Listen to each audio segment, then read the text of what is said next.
Oi gente, tudo bom com vocês? Hoje eu vim dar dicas para quem está morando junto ou quer morar junto com o seu cônjuge ou, enfim, com um amigo, um parente, enfim, quer sair de casa e dar esse primeiro passo. Então eu vim dar algumas dicas aí do que eu estou vivenciando, da minha experiência, né, da minha perspectiva. Pode fazer sentido ou não para você. Esse é um objetivo de compartilhar mesmo, de trocar um pouco do que eu tenho vivenciado. Espero que te ajude. Estou morando há 4 meses com meu namorado e nesse período, que pode parecer pouco, mas para mim parece muito, consegui visualizar algumas coisas, vivenciar algumas coisas que eu acho muito relevante. Vou dar dicas mais reflexivas e também vou dar dicas mais práticas, tá? Então, vamos lá. Primeira coisa, é importante que as duas pessoas, duas ou mais, né, enfim, que as pessoas que estejam envolvidas tenham os mesmos objetivos, né? Por quê? Porque as pessoas são diferentes, obviamente, né? Ninguém é igual. Vocês tiveram criações diferentes, né? Então as perspectivas vão ser diferentes em relação ao cuidado da casa, em relação às finanças, em relação à individualidade. São coisas que pesam muito, né? Os sonhos, né, que essa pessoa tem, quais são esses objetivos mesmo em relação à vida como um todo. Então é importante alinhar isso antes de você decidir, né, de você morar efetivamente com outra pessoa. Então, se você não conseguir fazer isso antes, se você não sentar e desabafar e contar aquilo que está dentro de você, a sua realidade, a sua história, enfim, não vai fazer sentido dentro de uma casa, sabe? Então, é muito importante que isso seja definido antes mesmo de acontecer, sabe? Porque às vezes você vai se frustrar de estar lá dentro e de estar vivenciando uma coisa que você não quer, que você não idealiza, que você não imaginou que seria dessa forma. Entende o que eu quero dizer? Que as coisas precisam ter sintonia. A diferença vai existir? Vai. Mas você tem que ter equilíbrio, né? Em determinados momentos você vai ter que aceitar determinadas coisas, assim como a outra pessoa também. Ou, né, vai ter que ter um ajuste ali das duas partes, porque se não tiver equilíbrio, uma parte sempre vai estar maior do que a outra, entende? E isso tanto positivo quanto negativamente, né? Então é importante essa sintonia, esse afunilar mesmo, né? Filtrar o que é importante pra vocês, o que é necessário, o que não é, porque se não tiver o mínimo de sintonia, vai ser algo frustrante, entende? E às vezes você vai só aprender isso quando estiver lá, né? E não é muito melhor você sentar e falar real pra pessoa e ó, vamos conversar sobre coisas racionais? Gente, é importantíssimo usar o lado do raciocínio. Não só ir pela emoção, pelo né? Porque óbvio que isso mexe muito com a nossa emoção, né? Aflora muito os nossos sentimentos, porque é uma coisa nova, é uma coisa às vezes que você sonhou a vida inteira, né? De dar um próximo passo, de sair de casa, de alcançar esse objetivo que é tão grande, né? Então, cara, aproveita isso e senta e conversa com a pessoa, alinha isso tudo antes, sabe? Pra não ser algo pesado, pra não ser frustrante. Isso também envolve o lado das finanças, né, que é algo que pesa muito. É difícil, né, você chegar a um consenso sobre isso, porque cada um tem uma realidade, cada um foi criado de uma maneira, cada um tem um trabalho, recebe determinado valor, então é difícil chegar nessa análise assim justa, digamos assim, para todo mundo, porque cada um tem a sua realidade. Mas é importante levar isso em consideração. Não adianta você querer morar com outra pessoa e não saber, né, o mínimo em relação ao que a pessoa sabe, né, o que a pessoa acredita em relação às finanças. Porque é isso que vai movimentar ali a sua casa, né, gente? Você, para morar com alguém, você precisa ter condições para isso, financeiras, sabe? Não é só na base do sonho, infelizmente. Então, para ir morar com essa pessoa, tem que ter um dinheiro para pagar ali o o aluguel, ou né, o financiamento, tem que ter dinheiro para pagar às vezes o condomínio, para pagar carro, para pagar os móveis, os eletrodomésticos, né? Cada objeto que vai ter nessa casa vai ter que ser comprado de alguma maneira, ou às vezes, né, vai poder fazer, sei lá, um chá de panela, chá de casa nova e ganhar algumas coisas. Mas, gente, o bruto, a maior parte das coisas vem do bolso de quem tá tendo o sonho, né? De quem tá decidindo fazer isso, na maior parte das vezes. Então, é por isso que é importante pensar sobre isso, não só pensar como falar, verbalizar. Então, ó, não precisa necessariamente, gente, abrir 100% quanto você ganha. Tem gente que não gosta de falar sobre isso. Eu não quero falar quanto que eu recebo e tudo mais, mas olha, vocês têm que alinhar um valor que cada um vai precisar gastar dentro de casa, né? Ou próximo disso, né? Quais são as expectativas. Porque as coisas vão precisar ser pagas, as contas vão chegar. Então, alguém vai ter que arcar com isso, né? E aí é que tá. Então, aqui na nossa casa, eu, Léo, não vou abrir 100%, obviamente, é uma coisa muito pessoal, e como eu falei, cada um vai ter um jeito de lidar com isso. Mas nós estipulamos que cada um vai investir um dinheiro mensalmente aqui pra nossa casa, para os nossos gastos, né, mensais, os nossos gastos tanto fixos quanto os que não são fixos, que dentro de casa, mas que cada um também tem o seu dinheiro, então isso foi estipulado. Então, quem ganha mais aqui paga o financiamento, né, paga a maior parte das coisas do bruto, assim, né, do fixo, e o restante a gente vai dividindo. Nós criamos uma conta conjunta, nós fomos até o banco na primeira semana que estávamos morando juntos. Meu namorado é administrador, tá? Só pra deixar bem claro. Por isso que aconteceu tudo isso, né? Mas a gente foi na primeira semana no banco, criamos uma conta conjunta e é nessa conta conjunta que nós colocamos mensalmente um valor específico. Esse valor até foi aumentando com o tempo, que a gente foi entendendo quais eram as necessidades, né? Principalmente mercado. O mercado é algo que é muito instável, a gente não sabe necessariamente o exato que a gente vai gastar, mas a gente tem uma noção. E aí a gente foi administrando isso com o tempo. E aí lá a gente coloca o valor, o Léo coloca as contas principais como débito automático dessa conta.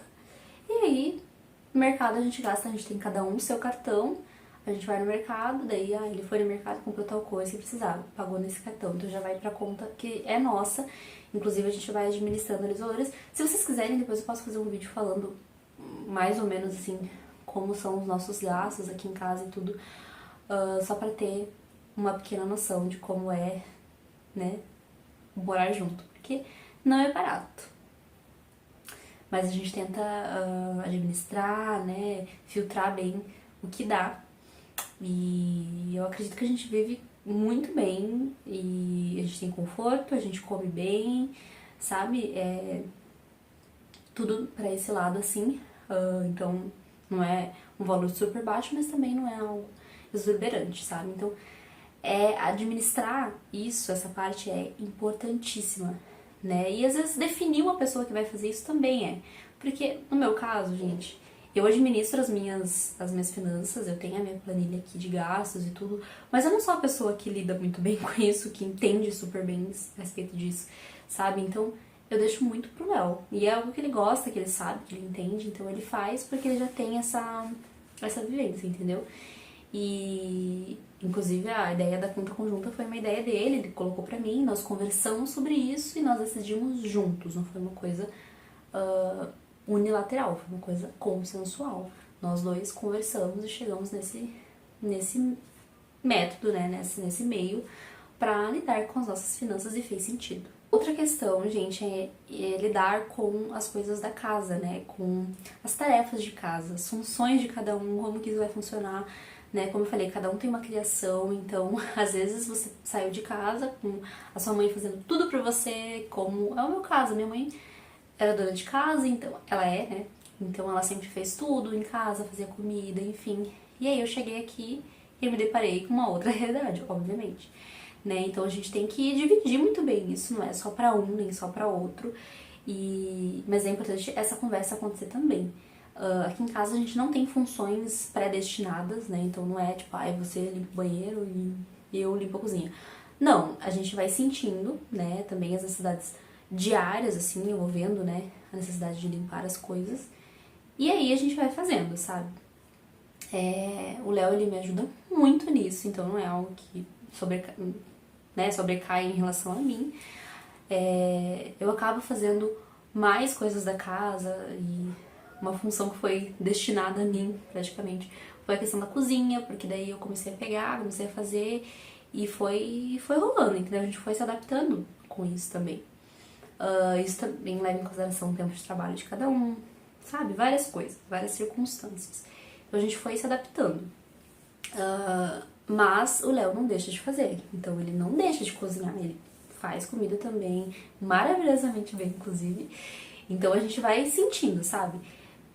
Pensem que eu e ele somos duas pessoas em um apartamento que é pequeno, relativamente pequeno, então não tem tanta função assim, sabe? Não fica tão sujo, né? É a questão do pó, que pesa mais, banheiro, né, que é uma coisa que tem que limpar recorrentemente, porque, né, higiene. Cozinha, porque a gente transita muito por ali, todo dia eu faço comida aqui em casa. Inclusive, tem gente que acaba nem fazendo tanta comida em casa, né, então tem que levar essas coisas em consideração também. Mas como eu comecei a pegar o gosto por isso, comecei a cozinhar todos os dias, então precisa limpar, entende? E aí foi virando uma rotina que a gente foi se adaptando. Então não tem as funções pré-destinadas, mas os dois se ajudam. Então, vai vir alguém aqui em casa no final de semana, eu fico às vezes destinada à cozinha, o Léo vai limpar a casa, entende? E é um exemplo, né? Mas assim que a gente vai sentindo, assim, hoje não tá tão sujo assim, hoje não tem tanta poeira e tudo mais. Então, tranquilo. Mas a maior parte do tempo tem, tá, gente? Do dia pra noite surge poeira atrás de poeira. Então, geralmente aspirador de pó todos os dias, às vezes eu passo um paninho ali, mas bem por cima, enfim, faxina uma vez por semana é o necessário. E aí, lavar roupa uma, duas vezes por semana também. Então eu fui sentindo, sabe? Até então não estipulei um dia pra cada coisa também. Não faço tudo de uma vez, né? Agora nas férias eu aproveitei pra pegar pesado, pra limpar tudo, enfim. Mas mesmo assim não fiz as coisas tudo num dia só porque não dá tempo, gente. É muita correria, muita loucura. Se for fazer, você tem que ficar literalmente o dia inteiro fazendo. É pesado, tá? Mesmo que seja um apartamento pequeno, que sejam só duas pessoas, ainda assim tem coisas pra fazer. Então não é fácil essa questão, a gente tem que valorizar muito as pessoas que estão em casa fazendo isso, as donas de casa, tem que valorizar muito esse trabalho, porque literalmente é um trabalho. Então, é função, entendeu? Lixo, né? O Léo leva muito lixo pra fora, mas agora nas férias eu aproveito. Eu vejo que tá juntando ali, que o lixo da cozinha começou a cheirar ruim, já tiro e levo, sabe? E eu acho que é bom senso também, gente. Você não quer conviver num espaço sujo, né? Um espaço que esteja com cheiro ruim, por exemplo. Você não quer isso, você quer um espaço limpinho, né? Eu acho que limpeza é primordial, higiene é muito importante. Então, acho que é cuidado, sabe? Com si mesmo, com o outro, com a casa também, porque é uma forma de manutenção da casa, pra não deixar, né, entrar num estado deplorável. Então, o objetivo nosso é manter a casa limpinha, cheirosinha, confortável pros dois, né? Não é todos os dias que eu fico fazendo um monte de coisas, não mesmo, gente. Mas assim, mantenho louça limpa, mantenho o banheiro, no maior parte do tempo, limpinho, sabe? Box é muito difícil, tá? Fica aí a dica, mas tentar manter, sabe? Isso ajuda muito na convivência também, tá, pessoal? Agora vamos para as dicas práticas que eu acho que são importantíssimas. A primeira dela, compre um aspirador de pó. Eu sei que às vezes vai parecer um gasto, não tem importância, a gente compra uma vassoura e tá tudo bem, porque é muito mais barato, né, obviamente. Mas, gente, é um gasto necessário. Ele é importante. O aspirador de pó é uma mão na roda. Eu vou deixar pra vocês, né, um videozinho aqui passando do nosso aspirador, que é da Britânia.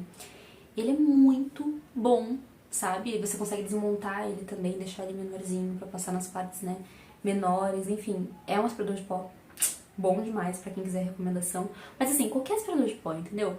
Compre um pra te facilitar ali no dia a dia, porque rapidinho você tira a poeira, sabe? Não precisa ficar se desgastando passando vassoura, até porque a vassoura acaba subindo o pó ao invés de juntar tudo, né? Assentar tudo.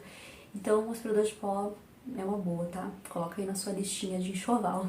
Outra coisa muito importante pra colocar na listinha de enxoval é air fryer. Né? Tem os testemunhas aí de air fryer pelo mundo todo, mas eu sou mais uma delas, tá, gente?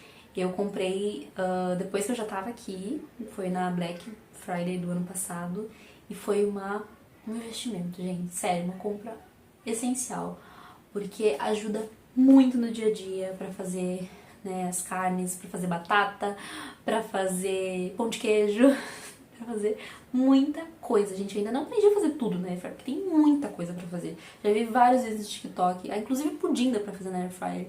É tipo, surreal. E é uma invenção top, gente, muito boa. Eu até comprei aquelas forminhas de silicone também pra colocar dentro, pra não ficar tendo que lavar, né, ali a Airfryer todos os dias. Porém, eu não achei tão bom assim, pelo menos pra mim, tá? Eu prefiro fazer as coisas e lavar. Essa questão de manter a air fryer limpinha é uma coisa que exige, assim, uma paciência aquelas. Porque, gente, é chato ficar limpando, assim como é chato limpar a panela, entendeu? Lavar a panela. Mas é melhor lavar a air fryer do que uma panela engordurada, com certeza. Então, fica a dica, gente, é muito bom mesmo. Outra coisa que é uma dica, assim, importantíssima é tenham uma bancada de apoio. O que acontece, gente? O Léo veio morar pra cá antes, né? Ele morou sozinho, depois que a gente começou a morar junto. E ele que idealizou, assim, as coisas aqui, né? A disposição das coisas, enfim. A gente organizou aqui o escritório juntos e tudo. E antes a gente conversava muito sobre as coisas, mas assim, né? De trocar mesmo opiniões. Mas a cozinha foi um espaço que ele planejou ali e ficou muito bom, por sinal. Nossa cozinha é uma cozinha pequenininha, é um apartamento pequeno. Mas uma coisa que ele priorizou muito foi a bancada de apoio. E eu não tinha dado muita atenção pra isso. Eu falei, será? Precisa? Não sei o quê. Bom, agora eu entendo o porquê é tão importante. A gente tem uma bancadinha ali do lado da geladeira, eu vou mostrar pra vocês também. Tem duas banquetinhas junto. Daí dá pra fazer refeições rápidas, né? Esse é o intuito, na verdade, ali dessa bancadinha. Mas, inclusive, essa bancada a gente não mandou fazer, tá? Não comprou a madeira nem nada. Ela veio junto com a pia, né? O balcão da pia. Só que o Léo comprou uma outra... Como fala? Uma outra bacia, né? Uma outra pia. E aí ele pegou a madeira que tava no balcão e fez de bancada. Então é uma madeira muito legal também, pra não desperdiçar, né? Então a gente usou a mesma madeira ali que tava no balcão e ele instalou e tudo. E, gente, no dia a dia isso facilita muito, porque assim, a pia é pequena, sabe? Eu lavo louça, eu deixo a louça secando, tá? Na pia. Dificilmente eu vou e seco na mesma hora, enfim, guardo na mesma hora. Então isso não acontece. E aí acaba sobrando só um único espacinho na pia, que nesse espaço também coloco o lixo, então é menor ainda do que eu posso imaginar. Só que assim, gente, pra fazer receitas, pra estar cozinhando ali no dia a dia, fazendo as coisas do dia a dia, se não tiver, gente, um espaço pra isso, é muito frustrante. Então eu fico só pensando, meu Deus, se não tivesse bancada aqui, eu estaria com muita raiva agora fazendo isso, sabe, assim? Porque, gente, é uma mão na roda, ajuda muito. Então, se eu puder dar uma dica, tenha uma bancada de apoio, nem que seja pequenininha, nem que você instale aquelas que ficam do lado do balcão, sabe, só pra você erguer, assim, né, que tem um dispositivo que deixa ela em pé e depois você guarda, sabe, essas coisas. Se você puder, tenha, porque é muito funcional, é muito boa. Inclusive, a gente deixa a air fryer em cima dela, a fruteira, então ajuda bastante. Estas eram as dicas que eu queria dar pra vocês de uma boa convivência e dicas práticas também. Mas eu acho que é muito importante você também seguir assim o seu coração, a sua intuição, buscar a adaptação assim que faz sentido pra você, né? Porque, como eu falei, cada um é de um jeito, cada um tem um pensamento. Essa é a minha experiência, né? Mas Pega aí o que faz sentido pra você e leva pra esse novo momento. E o mais importante, aproveita esse momento. Aproveita o que você está vivenciando verdadeiramente, sabe? Olha para o que você tem e pensa com gratidão, sabe? Valorize isso, porque não é todo mundo que consegue, né? E não é todo mundo que tem essa realidade, essa possibilidade. Então vamos valorizar, né? O que está acontecendo nas nossas vidas. Vamos olhar para isso com carinho, com amor, com afeto. Se isso não ainda é uma realidade para você, se isso tá longe de acontecer, foca no que você quer. Mentalize isso, busque isso de várias maneiras, sabe? Não desista, porque pode não ser uma realidade agora, mas Deus prepara as coisas pra gente. Então, não desiste de conseguir isso em algum momento, porque se você quer muito, isso vai acontecer. Então, se fez sentido, se você gostou do vídeo, peço que deixe um like aqui, se inscreva no canal e me acompanhe nos próximos. Um beijo, tchau!